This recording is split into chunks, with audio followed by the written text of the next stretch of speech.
बिस्मिल्लाहिर्रहमानिर्रहीम। अस्सलाम वालेकुम नाज़रीन। सोते हुए राल क्यों टपकती है और ये किन बड़ी बीमारियों की अलामत हो सकती है। राल टपकने से मुराद वो फाजिल थूक है जो कि मुंह में भर जाती है और बचपन में दिन भर में मुंह से टपकती है और अक्सर बड़े होने पर भी सोते हुए जिस्म से खुद ब खुद इतनी मिकदार में खारिज होती है जिससे मुँह और तकिया गंदा हो जाता है। मगर इस हवाले से बहुत कम लोग वाकिफ़ होंगे कि मुस्तकिल तौर पर मुंह में राल का होना दर हकीकत कई बड़ी बीमारियों का सबब होता है। आज हम आपको इसी हवाले से आगाह करेंगे। वीडियो में मज़ीद आगे बढ़ने से पहले वीडियो को लाइक और चैनल को सब्सक्राइब कर दें। राल क्यों टपकती है? जब हम सोते हैं तो हमारे चेहरे के असाब आरामदेह हालत में आ जाते हैं, जिसके सबब थूक निकलने वाले असाब भी अपना काम रोक देते हैं, जिसकी वजह से मुंह के अंदर बनने वाली इजाफी थूक मुंह में जमा होती है और ज़्यादा होने के बायस मुंह से बाहर भी निकलने लगती है, जिसकी वजह से मुंह और तकिया दोनों गंदे हो जाते हैं। इसकी मुख्तलिफ वजूहात हो सकती हैं, जिनमें से एक सबब सांस लेने के रास्ते में कोई रुकावट हो सकती है। इसके अलावा सांप की कमज़ोरी भी इसका बायस हो सकती है। मुंह के ज़ख़म, इसके अलावा फालज वगैरह की बीमारी भी इसका सबब हो सकती है, जिसके सबब बनने वाली थूक गले में उतरने की बजाय मुंह से बाहर गिरने लगती है। राल के टपकने को कैसे रोका जा सकता है? राल को टपकने से रोकने के लिए हमें इन तमाम असबाब पर गौर करना होगा जो कि इसका सबब बनते हैं और फिर उनके तदारुक के ज़रिए राल के टपकने को रोका जा सकता है।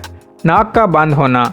नाक के बंद होने के बहुत सारे असबाब हो सकते हैं, मगर नाक के बंद होने के सबब इंसान को मुंह से सांस लेना पड़ता है, जिसके सबब थूक निकलने का अमल मुतासिर होता है। इसलिए ऐसे इक़दाम करने चाहिए जिनसे बंद नाक को खोला जा सकता है। इसके लिए सोने से कबल नीम गर्म पानी से सर धोने से भी बंद नाक खुल सकता है। इसके अलावा वैक्स वगैरह का इस्तेमाल और नाक के अंदर तेल डालकर भी इसको खोला जा सकता है। सोने का अंदाज। सोने का अंदाज भी राल टपकने का एक अहम सबब हो सकता है। जो लोग उल्टा होकर पेट के बल सोते हैं या फिर बिल्कुल सीधा लेटते हैं, दोनों सूरतों में राल मुंह में जमा हो जाती है और मुंह से बाहर निकलना शुरू हो जाती है। इसलिए कोशिश करनी चाहिए कि करवट पर सोना चाहिए और किसी ऊंचे तकिए पर सर रखना चाहिए। इससे राल का बनना और मुंह से बाहर निकलना कम किया जा सकता है। बेख्वाबी। अगर किसी इंसान को रात में बार बार नींद के टूटने की शिकायत हो, इसकी वजह खराटे वगैरह भी हो सकते हैं, जिसका मतलब यह है कि सांस के रास्ते में और गले में किसी किस्म की खराबी है। इस सूरत हाल में जब नींद बार बार खराब हो रही हो तो थूक बनने का अमल तेज हो जाता है, जो कि राल के बनने का सबब बनता है। इजाफी वजन। जिन अफराद का वजन ज्यादा होता है